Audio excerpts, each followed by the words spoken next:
Torm stands as the paladin par excellence in the Faerûnian Pantheon, an unwavering holy champion of good and loyalty who serves as the model for all other lawful good warriors on Faerûn.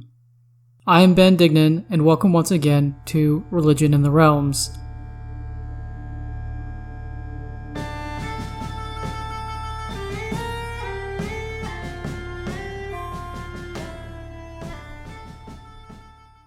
Titles.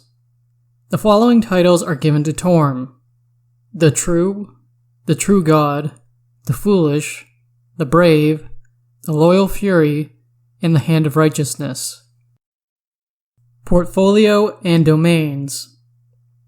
Torm's portfolio includes paladins and those who face danger for a greater good, duty, loyalty, and obedience. Torm's domain for 5th edition is War. Appearance and Manifestations.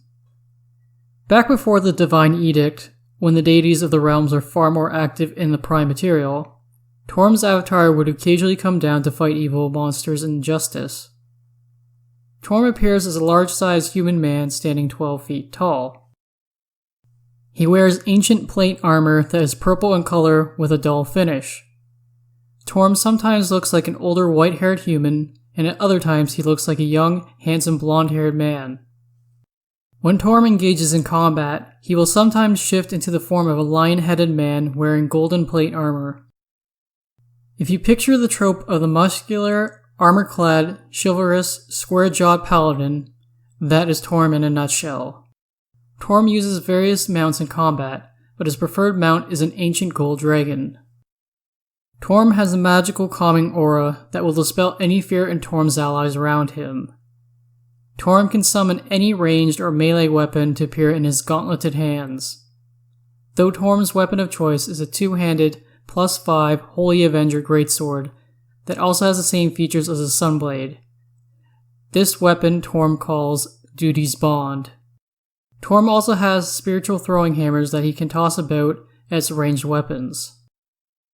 If Torm chooses to stand guard over an item or creature similar or smaller in size compared to him, any assailing opponent has no choice but to target Torm, as Torm can completely defend his charge. Torm does not treat a 1 on an attack roll as an automatic miss. Instead, it is treated as a normal roll. Torm can sense anything out from 8 miles from himself, or within 8 miles of his worshippers, holy sites, objects, or a location where his name was spoken in the last hour. Torm is tuned into any act of chivalry or violation of chivalry that occurs in the realms. Torm can also create any magic weapon, armor, or magic item meant for a mount below a market value of 30,000 gold pieces. One of Torm's manifestations is a floating metal gauntlet 12 feet in length. It glows with a white aura, and arcs of electricity occasionally make their way across the surface of the gauntlet. It can speak with Torm's voice, carry items or creatures, or assist in knocking down a barrier or fighting a creature. Another manifestation is an animated weapon, which is usually a greatsword or shield to help protect the faithful. Some lesser manifestations of Torm are a bright white diamond set into a wall or door, a gauntlet, sword, or shield burned into a piece of fabric, or a pure white rose growing specifically near a castle gate or along a narrow mountain pass. Personal history. From the outset of 1st and into 2nd edition, Torm was a demigod, and as the editions and subsequently as history progressed in the Forgotten Realms, Torm rose in the hierarchy of the deities. Before Torm became a deity, he was a faithful mortal warrior who lived during a period not long after the fall of Netheril in -339 Dale Reckoning. He was deeply devoted to his king and willing to place himself into danger despite any potential dangers to himself. Where or which ancient kingdom this was is currently unknown, but many have taken to calling it Chalcember. His story and ascendancy to demigod remains a mystery. A few years after -243 Dale Reckoning, Torm allied himself with Ilmater and in a relatively new tutorial, Tyr, and formed together the powerful Lawful Good Alliance known as the Triad. During the time of troubles, Torm in his avatar form resided in the city of Tantris. Torm's followers in Tantris deeply persecuted and acted out against the followers of other deities. This was done under the misguidance of a high priest named Tenwealth. Though it was unknown to Torm, one of the tablets of fate was hidden in his temple in Tantris. Bane came to Tantris with the Zentarum navy in tow in order to steal away the tablet. In order to fight off this force, Torm absorbed the souls of many of his followers who gave their souls willingly, as well as the heretics who had infiltrated his church. Torm took on the appearance of a massive lion-headed man and did battle with Bane. Though he won out against Bane and destroyed the Zentarum navy, Torm died from the battle. However, he was restored to his former self by Eo for his service after the end of the Time of Troubles. Tyr also raised Torm from a demigod to a lesser deity, and Torm created his own realm in the upper plane of Mount Celestia known as Trueheart. Torm was one of the deities who teamed up to remove Cyric from the role of Lord of the Dead and replace him with Kelemvor in 1368 Dale Reckoning. In 1384 Dale Reckoning, due to a misunderstanding that is thought to have been the responsibility of Cyric's machinations, Tyr killed Helm in the duel. Ilmater at this time removed himself from the Triad and switched upper planes. Realizing the repercussions of what transpired and feeling a great degree of shame, Tyr abdicated his position as a greater deity to Torm. At the outset of the Spell Plague in 1385 Dale Reckoning, Tyr sacrificed himself to defend against a demonic incursion into the upper planes. Following Tyr's death, Ilmater returned to Torm and with Bahamut formed the Triad once again, with Torm taking Tyr's position at the head. Finally, during the events of the Second Sundering starting in 1482 Dale Reckoning, Tyr was reborn, taking his position at the head of the Triad once more, and Bahamut peacefully stepped aside. It is said in some liturgical texts of Torm that Torm will die in self-sacrifice to defend the realms from Cyric one last time in what will be the last battle of the gods. Personality. Torm is the lawful good deity. Torm is the paragon of loyalty, bravery, and unflinching courage. He is strict, virtuous, and unwavering, but beneath that stern personality is a humble deity who is a generally good and kind being. He is gentle and open with those who are close to him. Personal realms. We'll start by first describing Torm's realm in the Great Wheel cosmology that is used in 1st edition, 2nd edition, and now is the assumed default cosmology for 5th edition. As a former demigod, Torm used to reside in the prime material plane from 1st edition and early on into 2nd edition. Later in 2nd edition, Torm came to reside on the upper plane of Mount Celestia. Torm's personal realm was now named Trueheart and existed on the layer of Mercuria. When he ascended to the upper planes, Torm claimed a large turreted tower called the Lonely Tower from atop the ice mountains down on Toril to serve as the heart of his realm. Mount Celestia is the upper plane of good and purity. The mountain is central to this plane, and there are 7 layers that ascend up to the summit. Each layer is separated by a level of fog that makes up the sky for that level. Across the mountain are several trails and paths that lead in various directions. In order to ascend up the mountain, travelers have to find the true path up to the next layer. Such journeys are considered trials to test worshippers' resolve and faith. Those worshippers separate from the dwarven, halfling, and dragon deities who reside on Mount Celestia become archons. Much like devils, the archons move through a hierarchy of beings of greater power, though their motivations are more about service and good deeds. Mercuria, the 2nd level of Mount Celestia, is also known as the Golden Heaven. Here an ever-present golden light illuminates this layer. Mercuria has thin air that makes those unaccustomed to it giddy. It is regarded as the mustering ground for all the lawful good martial forces that reside on Mount Celestia. Here tombs and mausoleums have been built to honor the eternally resting warriors of good and order. These warriors are honored on an annual celebration known as the Day of Memory. Moving into the Great Tree cosmological model, which was used in 3rd edition. In this model, Torm resides on the plane known as the House of the Triad, with Ilmater and Tyr. This is a plane full of majestic halls and palaces lit by an ever-present radiance. Law here is more the defining characteristic rather than good on this plane, given the presence of the other lawful neutral deities here with the lawful good deities. Confusingly, there is a mountain here called Celestia. However, there are 3 mountains surrounding Mount Celestia, where the realms of Ilmater, Tyr, and Torm lie upon each mountain summit. Trueheart is one of the 3 mountains specific to Torm and forms this realm. Here, Torm has a palace that looks much like a military fortress. It is made of diamond, mithril, and adamantine. Though this description of Trueheart comes from the Great Tree model, I would expand its characteristics to that of Trueheart in the Great Wheel model, considering we are without a description, at least from what I was able to find from those sources. Finally, let's end this section on realms with the World Axis cosmological model used in 4th edition. Out in the Astral Sea, Torm resides in a realm known as Celestia. Here the 3 mountains associated with Torm, Tyr, and Ilmater ring Mount Celestia. Near the top of Celestia is its city that encircles the mountain known as the True Court.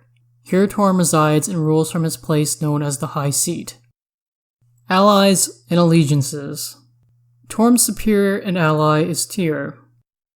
Torm works amicably alongside Ilmater in service to Tyr and the Triad. In service to Tyr, Torm acts as a war leader and Tyr's visible champion, much like he did for the king who served as a mortal. Helm and Torm are allies despite the rivalry that exists between their followers on the Prime Material. Bahamut and Torm both reside on Mercuria, the 2nd layer of Mount Celestia. Bahamut even served as a member of the Triad for some time before Tyr returned. Other allies of Torm are the Red Knight, Lathander, and a Monitor. Enemies. Torm's chief enemies include Bane, Baal, Cyric, and Mask. Avatar and Deity stat blocks. You can find the stat block for Torm's avatar in the 2nd edition supplement, Faiths and Avatars.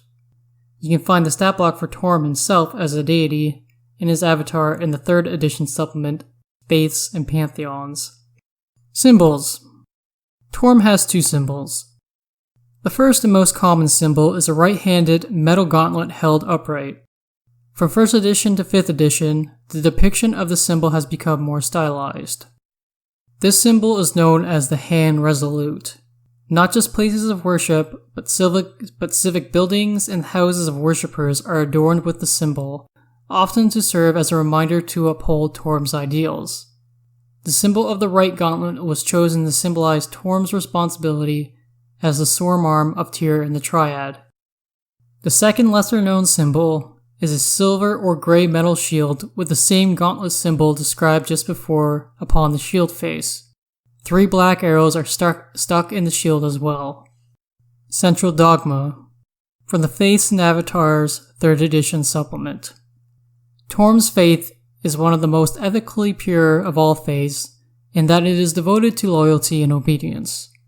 This is not a blind obedience, and a servant working for an evil master is responsible to a higher authority in his loyalty. The Tormish believe that salvation may be found through service, that every failure diminishes the Lord of Duty, and that every success adds to his luster. They strive to maintain law and order and to obey their masters to the utmost power with alert judgment and anticipation. The Tormish stand ever alert against corruption and are expected to strike quickly and hard against any rot in the hearts of mortals.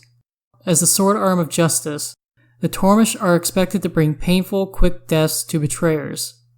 They are to question unjust laws by suggesting improvement or alternatives, not additions. Their 4-fold duties are to faith, family, masters, and all good fellow beings of Faerûn. Presence of the Faith.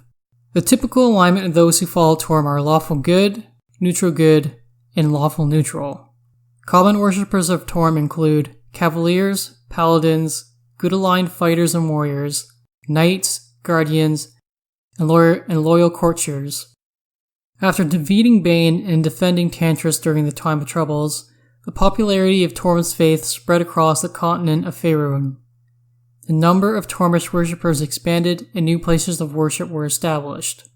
There is a rivalry that exists between the followers of Torm and Helm, despite no animosity that exists between the two deities themselves. This began following Torm's victory over Bane and the sudden surge in Torm's popularity that followed afterwards, while Helm's popularity seemed to lessen. The Black Lion tribe are a former Uthgard tribe who have put aside their former traditions and now either worship a member of the Triad or Helm. They have now settled near Beoruna's Well. While most countries and states do not have a state religion in the Forgotten Realms, Eltugard has chosen the faith of Torm as their state religion, and temples can be found across this theocracy. Elturel, the capital of Eltugard, is ruled by the High Observer of Torm, who polices the entire theocracy. Currently, the High Observer is a priest of Torm by the name of Thavis Krieg. The High Priest from Tantris' Temple to Torm, known as the Temple of Torm's Coming, serves on the High Council of Tantris alongside the heads of local merchant families. Some of the Dragonborn brought into Toril during the Spell Plague find purpose outside their draconic deities with other deities associated with duty, like Torm. The Order of the Gauntlet is a strong faction in the Sword Coast, made up of holy warriors and adventurers devoted to fighting evil out in the open. Members of this order worship Torm, Tyr, Helm, and Horror. Why not Ilmater, I don't know offhand, considering the Triad is still active. Hierarchy and structure of the Clergy. Torm's priests are known as holy champions and are trained warriors. The structure of the faith is based around a 3-level hierarchy. The top hierarchy are the priests of Torm. The middle hierarchy is composed of the paladins and knightly orders dedicated to Torm. The third and lowest hierarchy is composed of Torm's lay worshippers, such as the warriors, public servants, etc. The top hierarchy consists of the various ranks of the clergy known as the Tormtar. Moving through the hierarchy is based around both merit and length of service. In ascending order, the priestly ranks are as follows: the Unproven, who are the novices of the faith, the Andurans, who are lower-ranked priests, Faith Blades, Wardens, Vigilants, Watchful Venturers, Loyans, Enforcers, Guardians, Knights, Vanguardiers, and Champions. If that wasn't confusing enough, there are specific duty titles given to others of varying ranks, such as the Patrol Captain, the Revered Messenger, the Door Warden Seneschal, the Temple Master, High Priest, and Priest Inquisitors. These Inquisitors are those who serve as the teachers and disciplinarians within the Church. The second hierarchy are the military branch of the Church. They are tasked with different martial tasks and quests. This tier of the hierarchy are known as the Swords of Torm. Most, but not all, are warriors and paladins devoted to different orders in the realms. The swords are allied with the Tormtar, but by no means do they or are they expected to take order from the priests. Responsibilities and duties of the faith. The clergy of Torm are to go abroad, root out corruption, and some extend this responsibility to try and reform regions and nations that are too lawless. If a worshipper becomes aware of corruption, they are to do what they can to fix such corruption. Worshippers and clergy are to act as active forces for good, right wrongs, and help the innocent and hopeless. Each worshipper to Torm is expected to pay an annual tithe to their local temple as they can. Given the acts of persecution committed by the heretical Tormish clergy and followers during the time of troubles, Torm's faith are expected to carry out a series of actions to atone for 3 debts, known as the Penance of Duty. Though given how long ago the time of troubles were compared to present-day Forgotten Realms, I am not sure if the followers of Torm are still expected to pay off these debts, but here they are regardless. The debt of persecution. To repay their persecution of other religions, the truly faithful must aid other goodly religions in re-establishing themselves. The debt of dereliction. To atone for their abdications of duty to guard against strife, The Tormish must expend all possible effort to eliminate any surviving cults of Bane, as well as to oppose all efforts of Sirius and the Zentarum. And finally, the Debt of Destruction. Followers of Torm are obliged to relieve the destruction to the magic weave incurred during the Time of Troubles. All dead magic areas are to be reported and repaired. In addition, all permanent results of the magical chaos of the Time of Troubles are to be similarly undone, and all wild magic areas reported and eradicated. The clergy are expected to provide safe housing, training, and lend support militarily to other allied orders and other military groups. The faith stands watch over the areas that might erupt into war against the regions they serve in. Rarely does the church mobilize for war, but they do so when duty calls. Certain chosen members across the three hierarchies of Torm's church will be given a large amount of freedom to disregard the general responsibilities to pursue a certain responsibility dictated to them by Torm himself. In turn, they have to pay a significant tithe back to the faith to make up for these freedoms. A few special members are tasked with exploring Toril and reporting back to the network of temples so that the faith is always aware of events occurring out in the world. Orders and priestly bodies. More a collection of individuals by circumstance rather than organizing on their own, the martyrs' progeny are those who were children of those who willingly gave up their souls to help Torm win against Bane as they fought in Tantris during the Time of Troubles. Several of these children who went on to grow up displayed various divine abilities and/or entered into Torm's church. A good portion of the martyrs' progeny are likely dead given the approximately 140 years that have passed, but some of them who are of the longer-lived races may still be alive. The Order of the Golden Lion. This order of paladins was founded soon after Torm's rebirth during the Time of Troubles. These paladins especially take the penance of duty to heart and wander the realms carrying out this penance. They can be found guarding the temples of other allied faiths or attending to quests to help recover holy items and relics important to that allied faith. Paladinhood is lost for those who fail in this penance, and it can only be reclaimed if a difficult quest is completed that is in line with the penance of duty. In order to advance in rank through this order, service in the name of repaying one of the debts for some time must be completed. The same armor is worn by members of this order, regardless if they are out in the field or participating in ceremony. This armor is a full suit of plate mail that when polished gives the armor a bright gold sheen. The suit of armor consists of an ornate helm as well. In service to the penance of duty, each member of this order has a monthly duty to perform a quest or perform guard duty for a temple of an allied faith. They are to perform all duties that they are presented with from this temple, so long as they do not conflict with the tenets of their own faith. Paragons are priests who act very much like paladins, but are deeply tied to the faith in Tantris. Paragons in the same way act as paladins and go out on quests and crusades. Paragons wear plate mail and helmets with a white sheen to it, and sky blue cloaks. They only carry swords that they can use two-handed, and will not use shields. The Knights of Infres II are an elite order of paladins pledged to the crown of Impiltor for life. Their formal name is the Most Holy Order of the Sacred Shrike, and they are composed solely of paladins in service to one of the Triad. They specialize in hunting down fiends and find any threat from ancient Narfell to the northeast. 3 lords serve as the triumvirate of the order, each one representing the deities of the Triad. Each of them is given the title of War Captain. The day-to-day management of the order is carried out by the Council of Shrike Lords, a body of 40 paladins and clerics. Each member of the order is considered a member of Impiltor's standing army, and most of them are recognized as officers. Pockets of the Abyss, known as Demon Cysts, are buried beneath Impiltor, and this order are the specialists trained to fight against what fiends may come out of the cysts, and whatever humanoids, cultists, and/or creatures align themselves with the demons. Joining this order requires oath of fealty to the Impiltor Crown, and sponsorship from one of the 3 faiths of the Triads.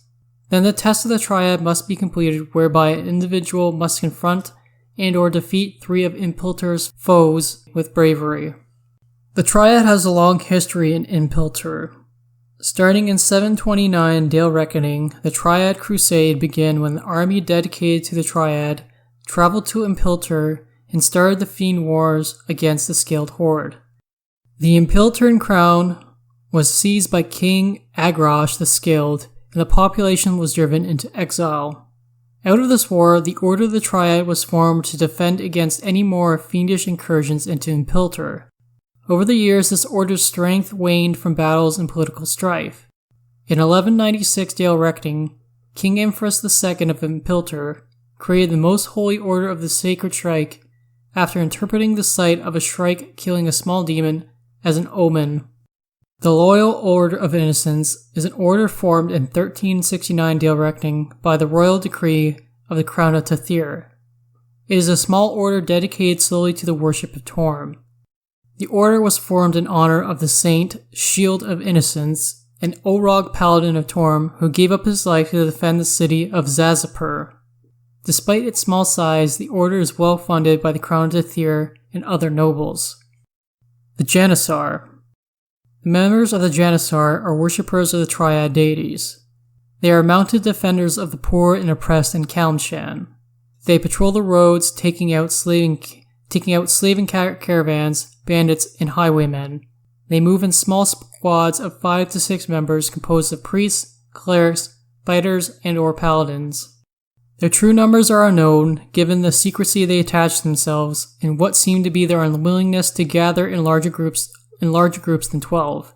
They have secret strongholds in the Marching Mountains and are led by 3 elderly priests of each faith who have given up their martial duties.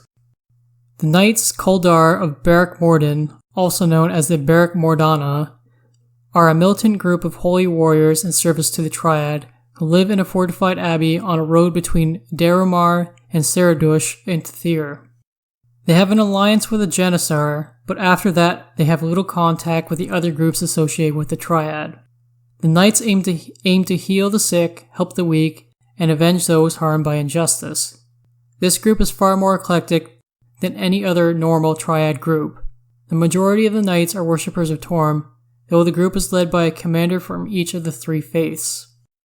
The Companions of Eltugard are a collective of paladins of various faiths, Torm's included, who serve in defense of Eltugard.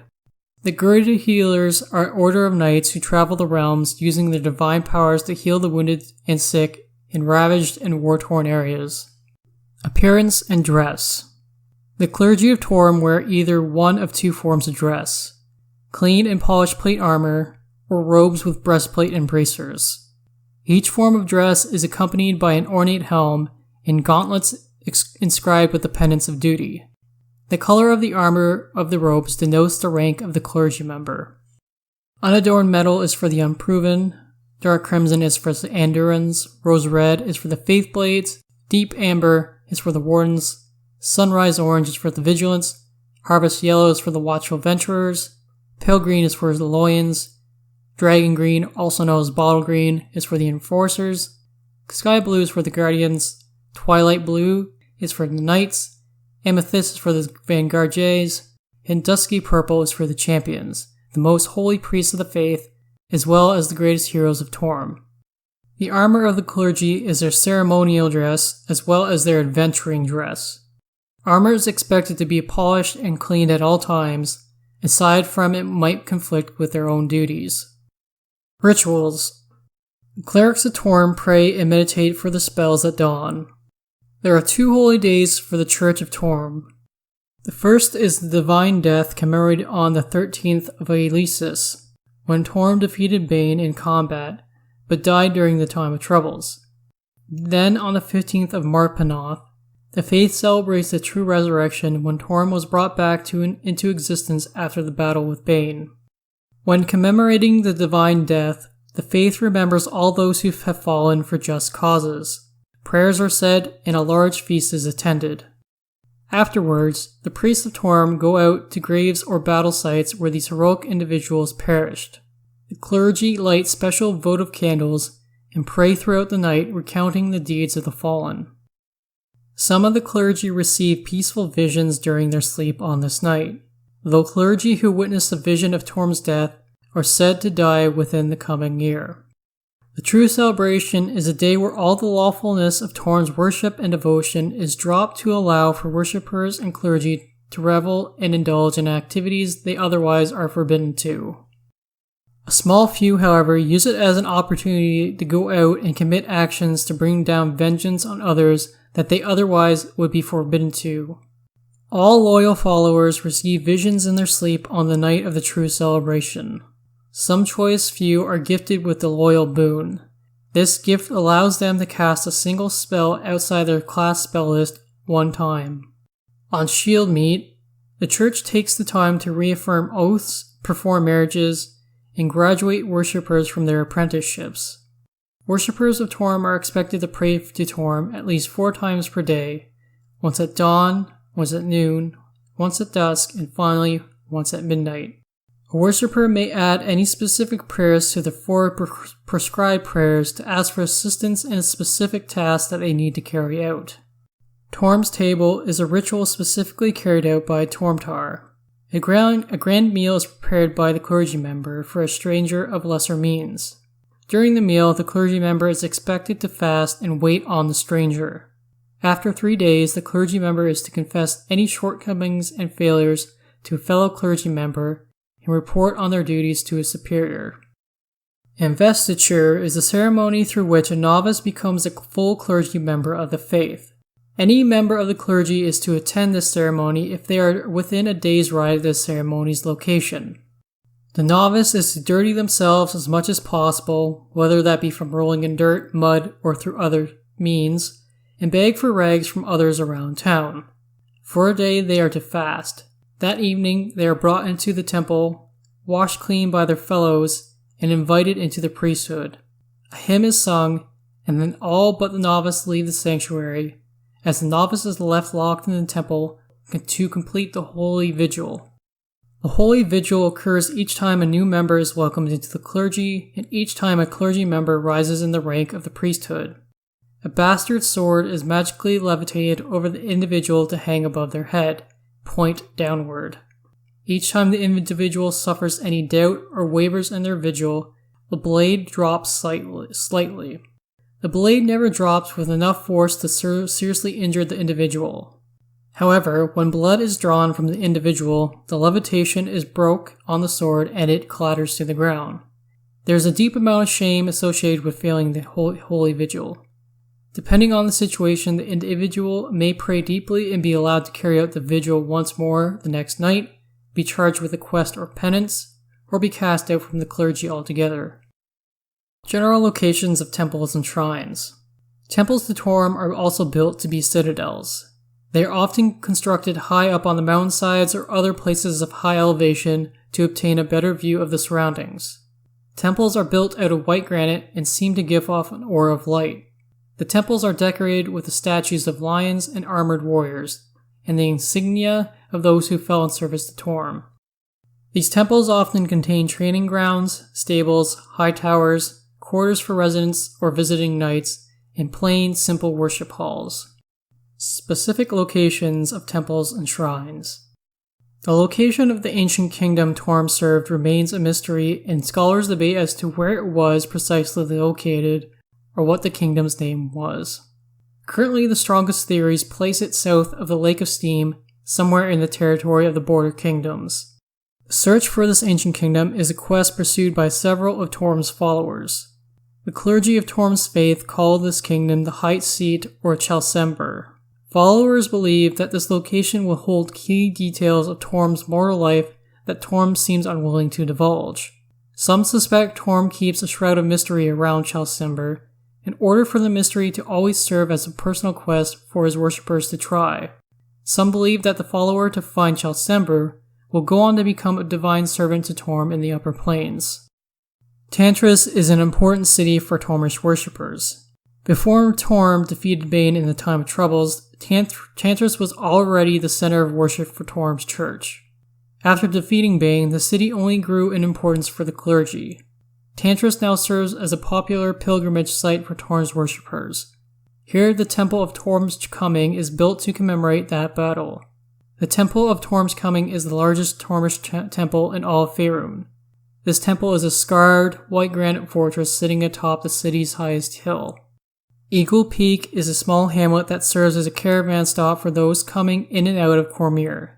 Here a small temple to Torm has been built known as the Citadel of the Rampant Eagle. Another named temple to Torm is the House of the Hand in Procamper. A known temple to Torm can be found in Tassir.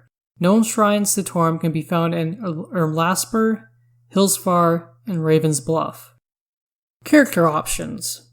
For those playing 2nd edition, in the 2nd edition supplement, Faiths and Avatars, you can find the features for the Holy Champion, a specialty priest devoted to Torm. In the supplement Warriors and Priests of the Realms, you can find Torm-specific features for a Crusader player, and the features of a Tormish priest known as a Paragon.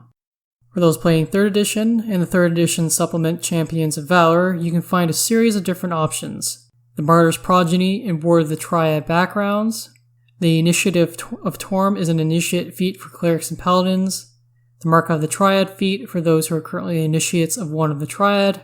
Golden Lion substitution levels for Paladins looking to serve in the Order of Golden Lions. And finally, the Triadic Knight Prestige class. For those playing 4th edition, in the Forgotten Realms Player's Guide supplement, you can find the Chosen of Torm utility ability known as Battle Judgment, and the Channel Divinity ability called Torm's Justice. Continuing the trend of building backgrounds, here are my suggested characteristics for a Tormish Worshipper background. For your 2 skill proficiencies, I would take Athletics and Persuasion. For your languages and tool proficiencies, I would take language proficiency in Celestial and a tool proficiency in Vehicles Land. Equipment, I had a hard time choosing between one, so there's a lot of different martial flavored background equipment lists you could choose from. That includes the Knight and the Soldier from the Player's Handbook, or the City Watch, the Faction Agent, and Knight of the Order from the Sword Coast Adventurer's Guide. I would look through those equipment lists and look for an item you could probably swap out for a homely symbol. For your background feature, also known as your ribbon ability, I would likewise use one of the ribbon features, any of those backgrounds I just mentioned in the equipment section, or even substitute the Acolyte Shelter of the Faithful ability. Now here's a list of subclasses that I think would be thematically appropriate for an NPC or PC to take if they are Worshipper of Torm. For the Bard, I would use either the College of Valor from the Player's Handbook or the College of Swords from the Xanathar's Guide to Everything.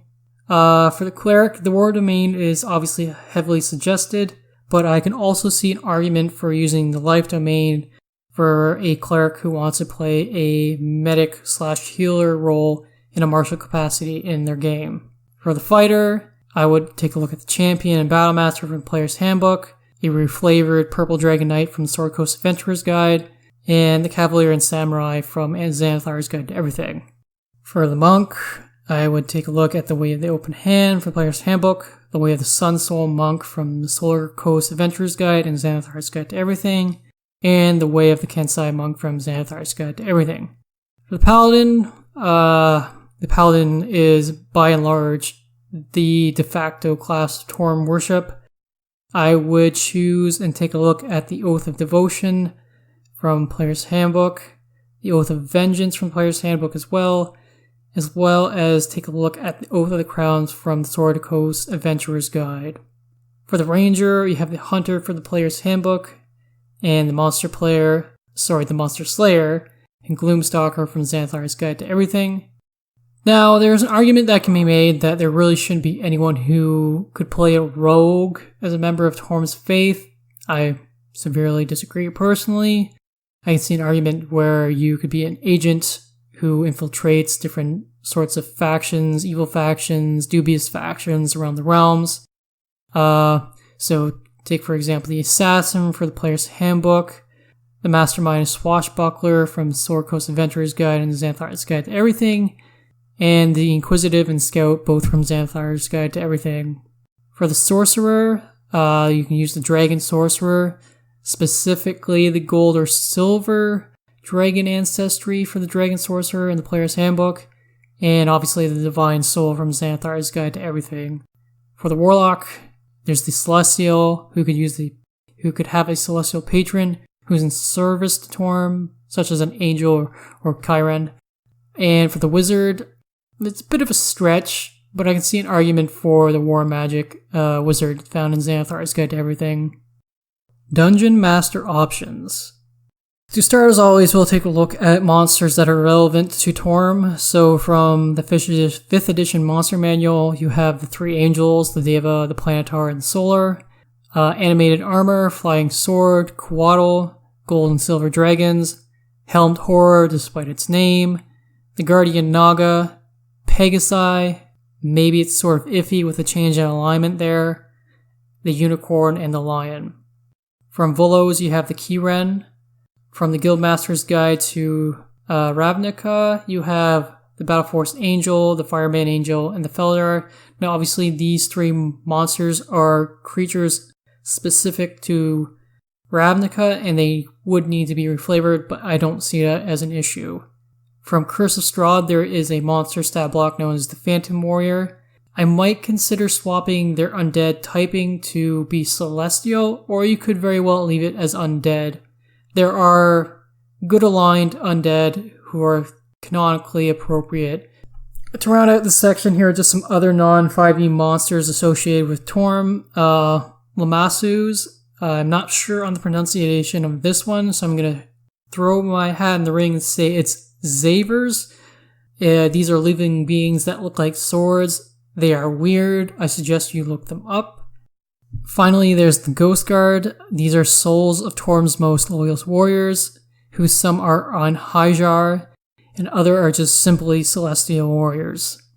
Next, just taking a look at different stat blocks that could be used for NPCs in your game. Humanoid NPCs, I should say, more specifically. So from the monster manual, you have the Acolyte, the Knight, the Priest, the Scout, and the Veteran. From Volo's Guide to Monsters, you have the Archer, Champion, who can also be found in Tales from Yawning Portal, Tomb of Annihilation, and Dungeon of the Mad Mage. You have the Martial Arts Adept, who is also found in Tales from the Yawning Portal and Waterdeep Dragon Heist, the War Priest, and the Warlord. From Guildmaster's Guide to Ravnica, there is the Soldier, the stat block for Aurelia, who is a very powerful angel who could obviously be reflavored for use in your own game. The Fire Fist stat block, the Frontline Medic, and the Reckoner. From the Tomb of Annihilation, there is Zindar. He is a gold half-dragon NPC in that adventure who could be easily turned into a important NPC in your own campaign if you so choose. From Waterdeep Dragon Heist, there is the Griffin Cavalry Rider, and the stat block for a named NPC named Halam, who is a monk devoted to Tyr, who could easily be changed to a monk devoted to Torm. Alright, moving into the home stretch, last section of the podcast, magic items. The pronunciation on this item is going to be difficult, and I'm going to try my best to pronounce it. The Veloghan of Vigilance. This is a well-worn and battered war shield that doubles as a holy tome. This relic bears no special markings or insignia upon it. It is enchanted to ward itself against acid and rust damage, thus any spell that would have such an effect against the shield is reflected back at the spellcaster, as a bolt of lightning dealing 1d6 per level of the spell cast. Between the arm strap and handle of the shield, on the back of the shield, is a circular steel disc engraved with the symbol of Torm, and behind this disc are 18 thin metal sheets that pivot and fan out from this metal disc. Each metal sheet has the symbols and sigils for a single spell stamped out upon them. The first record of this shield comes from 1158 Dale Reckoning, and ever since it has passed through the hands of wandering devotees of Torm. The established church attempted to find and claim it, but Torm let it be known through his own followers that it was better to be kept in use across Faerûn in time. The last known whereabouts of it were in the hands of a priest named Amaratus Dunthan, who was a member of an adventuring company known as the Company of the Crow. This company was slain by a summoned Beatazu in 1344 Dale Reckoning, and any record of the shield ceases from there. You can find the details for this important relic in the 2nd edition supplement, Prayers of the Faithful. Chalsember's Heart is an intelligent and magical greatsword that is another lost relic from the Church of Torm. This greatsword was carried by Berthold the Seeker, a paladin of Torm whose personal quest was to find Chalsember. While on his quest, Berthold was assailed by ogres and killed in the Toad Squat Mountains. Unknown to Berthold, the sword was forged with the capability to draw on the wielder's soul upon their death, and Berthold's soul was taken into the sword. This was done so that knowledge that Berthold possessed could be retained for future generations. It is said that once someone takes up the blade, their soul will then go on to continue Berthold's quest, and their soul will take the place of Berthold to allow Berthold to achieve his rest in the upper planes finally. This greatsword is made of cold iron, tinted with gold, and decorated with lion motifs. Along both sides of the blade is written, "Seek the high seat always," in Celestial. You can find the detail for Chalsember's Heart in the 3rd edition supplement, Champions of Valor. The following 2 magic items associated with Torm can be found in the 3rd edition supplement, Magic of Faerûn. The Shield of Vigilance is a +1 bashing, shock, large steel shield that bears the symbol of Torm. It is one of the more common magic items favored by the patrons of Torm. The Lance of Faerûn is a lance fashioned of hardwood and fashioned with a steel point. It is crafted for those who follow Torm, and these lances do find their ways into the other hands of patrons of good. They are +2 holy lances that allow the wielder to use the Spirited Charge feat. If the wielder is a patron of Torm, the lance gains a bane effect against outsiders. Rather than list off a long list of items that can be related to Torm's church, leaving me with a long list then to reiterate to you, I'm going to pinpoint what I think to be some of the most relevant magic items in 5th edition. From the Dungeon Master's Guide, there's the Adamantine Armor, Animated Shield, Dairn's Instant Fortress, the Dancing Sword, the Defender, the Golden Lion's variant of the figurines of Wondrous Power, both the gold and silver dragon variants of Dragon Scale Mail, the Holy Avenger, the Mace of Disruption, the Manual of Gainful Exercise, Potion of Heroism, Rod of Alertness, Spellgar Shield, and the Sunblade. From Xanathar's Guide to Everything, there's the Armor of Gleaming. From Storm King's Thunder, you could easily reflavor the Banner of the Craig Rune. From Guildmaster's Guide to Ravnica, you could reflavor all these items, the Boros Guild Signet, and the Sword of the Perunes. From Out of the Abyss, there's Dawnbringer. From Lost Mines of Phandelver, there's Drakengard. From Curse of Strahd, the Lost Sword, as well as a reflavored statuette of Saint Markovia. Finally, from Waterdeep Dragon Heist, Ring of Truth-Telling. Alright, so thank you for listening to Religion in the Realms once again. If you're interested in keeping up with the release of future episodes, you can subscribe to the podcast on iTunes and follow the podcast Twitter account @Realms Religion. These episodes are also uploaded to YouTube as well. The podcast YouTube channel can be found under Religion in the Realms. If you wish to get in touch with me, my personal Twitter is @ShivsEmbrace. You can also send me an email to realmsreligion@gmail.com, all in lowercase. Before we go, I just wanted to give a quick shout out to iTunes user Bradley Bear for the kind words and review on iTunes Canada. Many thanks, my fellow Canadian friend. For those interested, I have posted a link in the video description to a Discord server I've set up. For audio listeners, you can find a link to the invite pinned on the podcast Twitter page. The next episode will be on Shantia, neutral good deity of farmers and agriculture. So until next time, may Tymora look kindly upon your dice rolls, Helm protect you, and Lathander light your path.